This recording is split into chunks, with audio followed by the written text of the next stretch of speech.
Assalamualaikum warahmatullahi wabarakatuh. Halo guys, ini menuju Ustaz Abdul Somad. Oh, padat sekali ini menunggu bata-bata. Sambil lalu menunggu kita panas-panasan.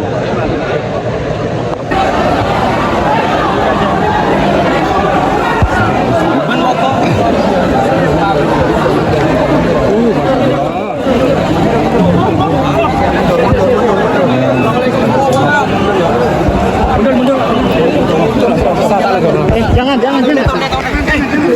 Gelar LC dan melanjutkan S2 di Institut Darul Hadis. Kaifa halukum? Apa kabar semuanya? Saya alhamdulillahi rabbil alamin. Wassalatu wassalamu ala sayyidil mursalin sayyidina wa maulana wa syafi'ina wa zuhrina wa qurrati a'yunina Muhammad wa ala alihi wa sahbihi wa man tabi'ahu ila yaumiddin. Tanah yang kita injak, gedung yang kita lihat mencakar langit, santri yang jumlahnya ribuan, ini adalah perjuangan tetes peluh keringat air mata munajat di tengah malam para kiai-kiai, para alim, para ulama, dari mulai Kiai Haji Abdul Majid, Kiai Haji Abdul Hamid, Kiai Haji Muhammad Amin, dilanjutkan Hadratul Muhtaramin wal Mukarramin wa akhussu bidzikri sahibul fadilah Fadilatul Kiai Haji Faisal Abdul Hamid hadir juga bersama kita pada kesempatan ini. Mudir Ma'had Al-Amin Prenduan Fadilatul Ustaz Kiai Haji Dr. Ahmad Fauzi Tijani, para kiai yang tak dapat saya sebutkan satu persatu, para lora, para tamu, hadirin hadirat, adik-adik santri, kalau saya sebutkan semua satu persatu azan maghrib baru selesai. Hadirin hadirat, muslimin muslimat, mukminin mukminat yang belum kawin dan belum sunat, semuanya dimuliakan Allah Subhanahu wa taala. Amin ya rabbal. Bahagia jadi seorang santri, senang jadi santri, bangga jadi santri. Sekarang ada orang tua yang malu kalau anaknya di pesantren. Anak kamu di mana? SMP plus. Anak kamu di mana? Anak saya sekolah unggulan. Anak kamu di mana? Ya karena nggak lulus kemarin ya saya serahkan aja ke pesantren lah. Ya sangka pesantren tempat pembuangan anak-anak bodoh. Betul. Itu tidak terjadi di Pamekasan. Saya sedang berada di pondok pesantren Manbaul Ulum, Manbah, sumber mata airnya ilmu pengetahuan. Di sini ada santri lebih 5.000 orang, ada siswa dan siswi lebih 7.000 orang. Jumlah total semuanya lebih 12.000 orang. Hitung sendiri berapa bola matanya, berapa jumlah telinga, hati, pikiran, jari-jari kakinya, semuanya bernilai ibadah, bertasbih mengagungkan Allah Subhanahu wa taala. Orang tua yang sudah memasukkan anaknya ke pesantren, maka dia sudah lepas tanggung jawab nanti ketika ditanya la tus'alunna yauma idzin 'anil na'im. Ingat wahai ayah, ingat wahai bapak, kullukum ra'in, setiap kamu adalah pemimpin, wa kullukum mas'ulun 'an ra'iyatih, kamu akan ditanya tentang yang kamu pimpin, tentang istrimu, tentang anakmu. Beruntung kalian wahai ayah, wahai ibu yang sudah meninggalkan anaknya di pesantren, terjaga akidahnya dalam benteng Ahlus Sunnah wal Allahu Akbar.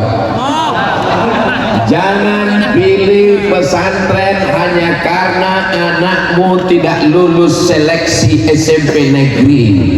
Jangan masukkan anakmu ke pesantren karena niatmu tidak tulus, daripada enggak sekolah, daripada enggak ada ijazah, daripada di rumah, daripada nongkrong, masukkan ke pesantren. Luruskan niatmu. Innamal a'malu, niat yang baik, meletakkan anak di lembaga pendidikan yang islami, menyerahkan kepada alim ulama, itulah yang akan membuat anakmu soleh dan solihah, menjadi waladun solihun yad'ulah. insyaallah semua adik-adik ini insyaallah anak-anak yang soleh dan solihah. Amin ya rabbal. Kenapa sih anakmu mesti di SMP? SMP itu hebat Ustaz. Di SMP itu ada pelajaran English language. Kalau anak saya di SMP, SMA, nanti dia bisa ke Australia, dia bisa ke Inggris, dia bisa ke Amerika, karena dia lulus TOEFL, Test of English Foreign Language. Dia pikir bahasa Arab itu lebih mudah dari bahasa Inggris. Bahasa Inggris itu perubahan katanya tidak terlalu banyak. Berkata, say, saying, said. Tapi coba kalau bahasa Arab, qala yaqulu qawlan qailun maqulun, qul la taqul maqalun maqalun miqalun. Belum lagi kalau tasrif fi'il madhinya, qala qalu qalat qalata qulna qulta qultuma qultum qulti qultuma qultunna qultu qulna.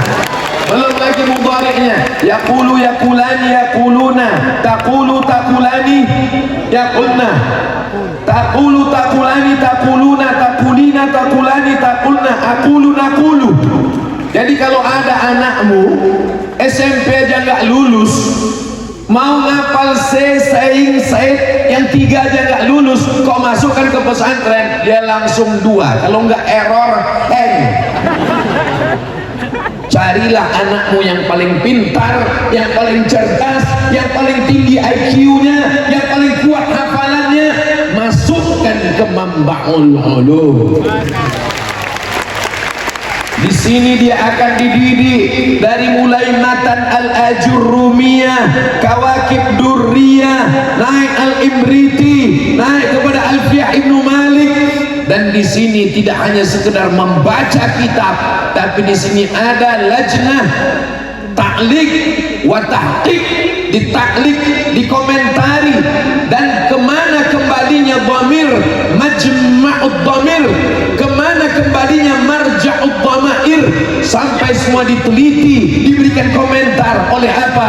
Lembaga Majma' al-Buhuth yang ada di pesantren Mambaul Ulum Bata-Bata. Allahu Akbar.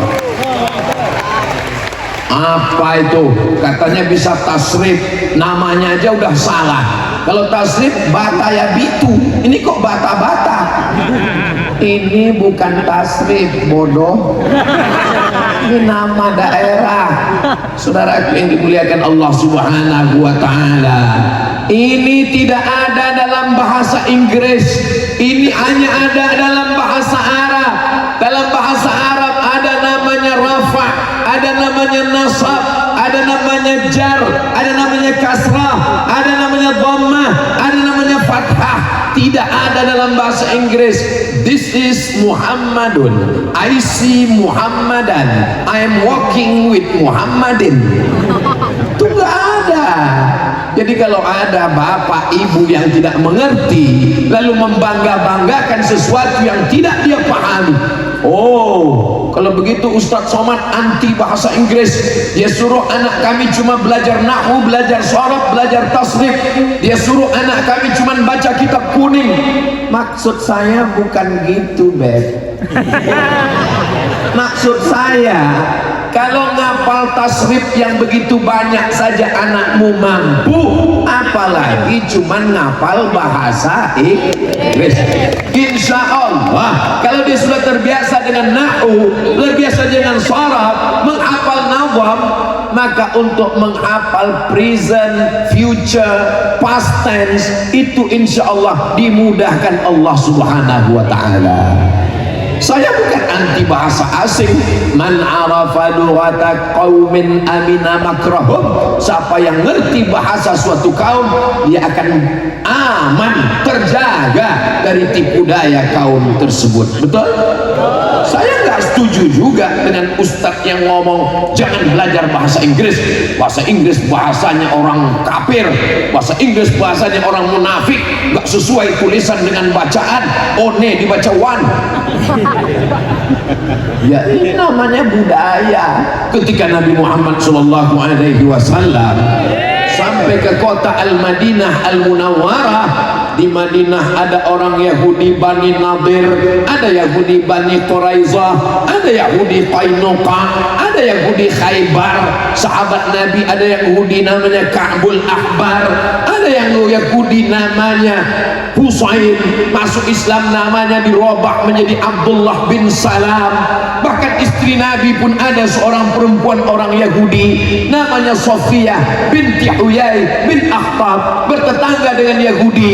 Nabi menyuruh sahabat belajar bahasa Yahudi, menjadi penterjemah Nabi namanya Zaid bin Thabit radhiyallahu anhu. Apa kata Sayyidina Zaid? Ta'allamtuhu wa hadaqtuhu. Saya belajar bahasa Yahudi, saya ngerti dan paham nisfa syahrin, selama setengah bulan. Jadi kalau ada di antara kita kursus bahasa Inggris yang terlalu lama, SMP 3 tahun, SMA 3 tahun, kuliah 4 tahun, naik pesawat, dengar pengumuman yang paham cuma 3. Ladies and gentlemen, all of our passenger, thank you. Jadi silakan belajar bahasa Inggris, tapi bahasa Arab jangan ditinggalkan. Baca Quran bahasa Arab, Sahih Bukhari bahasa Arab, Sahih Muslim bahasa Arab. Belajar fikih dari mulai yang kecil, matan takrib, naik Fathul Qarib, naik I'anatul Talibin, naik kitab Mahalli, kitab Majmu' Syarah Muhadzab. Saya mau tahu semua mazhab Hanafi, mazhab Maliki, mazhab Syafi'i, mazhab Hambali. Ditulis oleh Imam Ibnu Rushd, orang barat menyebutnya Averroes, diabadikan patuknya di Spanyol karena dia juga seorang filosof, tapi juga di kepalanya tidak hanya Socrates, Demokritos, Thales, tapi juga dia mengerti fikih. Maka ditulislah sebuah kitab Bidayatul Mujtahid wa Nihayatul Muqtasid. Itu semua pintunya, kuncinya adalah bahasa Allahu Akbar. Tapi yang dimaksud bahasa Arab bukan cuman muhadatsah, bukan conversation, bukan cuman ngomong. Kalau cuman ngomong, saudara kita yang nggak pernah belajar nahwu, belajar sharaf, insya Allah 1 bulan di Saudi Arabia kerja sudah bisa. Ustaz tahu dari mana? Saya waktu musim haji berangkat dari Kairo, naik kapal laut, dipukul ombak, dihempas gelombang melewati Laut Merah. Kami pun sampai ke Jeddah, sampai di Jeddah kerja sampai ibadah haji. Di situ saya banyak ketemu kawan-kawan, saudara-saudara. Dari mana Mas? Dari mana Bang? Dari mana? Saya dari sana. Nama tempat kampungnya nggak boleh disebut, menjaga kode etik jurnalistik. Dulu belajar bahasa Arab di kampung enggak. Tamat sekolah apa? SMA. Sampai sini bisa ngomong? Bisa Pak Ustadz. Kok bisa ngomong? Terpaksa. Jadi dia cerita ke saya waktu kami kuliah dan saya kerja di Makkah. Katanya dia ngomong itu karena terpaksa, walaupun nggak berarti, nggak ngerti, nggak paham nahwu. Disuruh sama Sahibul Bait belanja ke pasar. Istari laham bagar, istari beli laham daging, bagar bakar lembu. Istari laham bagar, laham bagar, laham bakar. Sampai di toko ingat laham, lupa bagar. Ditanya sama orang Saudi, Islam laham mo, karena terpaksa bisa sendiri, bercampur dengan bahasa apapun bisa. Yang tidak bisa dipelajari di jalan adalah nahu, adalah saraf. Enak kalau belajar ini di pondok, pelajarannya nggak banyak. Anak saya SMP hebat, di SMP cuman 5 pelajaran guys: fisika, kimia, matematika, bahasa Inggris, pendidikan bahasa Indonesia. Ikut ujian. Kamu pikir di pesantren orang cuma ngaji alif bata, nahu, sharaf, balaghah, ma'ani, bayan, fikih, usul fikih, qawaidul fikih, hadis, mustalah hadis, rijalul hadis, mukhtaliful hadis, tafsir, ulumul Quran, arut qawafi. Ngingatnya aja pingsan. Pilihlah anakmu yang tercerdas, masukkan ke pondok pesantren, mambah sumber ulum. Dari sini akan lahir bukan sekedar mambaul ulum, ini adalah mambaul ulama, mambaul su'ama, mambaul atibba, mambaul ulum, mambah segala mambah, dasar sumber mata airnya dari sini insyaallah. Allahu Akbar. Tadi subuh saya tausiah, habis itu duha tausiah, ini petang tausiah. Saya merasa baterai sudah mau habis, tapi ternyata berada di tengah para mujahid fisabilillah, bertambah semangat Abdul Somad. Man kharaja fi talabil ilmi, siapa yang keluar rumah untuk menuntut ilmu, fahuwa fi sabilillah, maka dia sama seperti orang yang berjihad fi sabilillah hatta yarji'a, sampai dia pulang ke rumah. Ini yang di hadapan saya ini adalah para mujahid fi sabilillah. Allahu Akbar.